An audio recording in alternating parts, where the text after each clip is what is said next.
The idea behind the opening was that this was going to be all of the material that nobody had been able to see before. His work has been displayed here and at the Columbus Museum of Art and a lot of galleries, but the things that were in their home were really very private, and not that many people had been exposed to them, didn't know what was there. So Erica, early on, when she realized what a big project this was, got a lot of help. That's why I would stop and see her quite often, because she wanted to talk about what she could do to get Paul's work out there. She didn't want it to sit in her basement and then have something happen to her, and then what are we going to do with it? And she really wanted people to have it and to love it and take care of it. And then she didn't have to worry about it.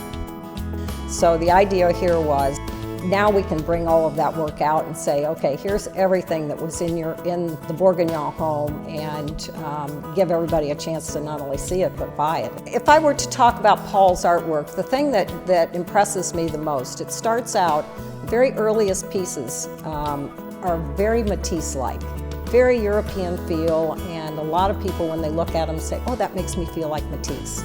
And then as you move on, after 40 years of painting, he goes through a wide span of kinds of things that he has painted.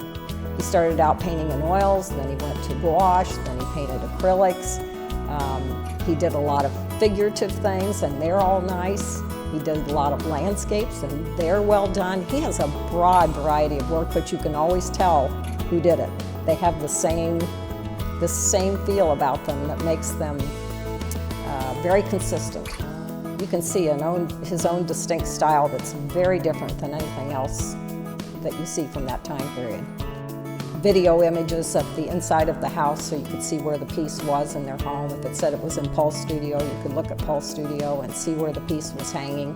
So I think for everybody that was here, that was a very exciting kind of thing. They were all followers of the artist, and they loved having a little piece of his life. I think she'd be so excited to know that how much of the work is sold and how much of it really is out in the public.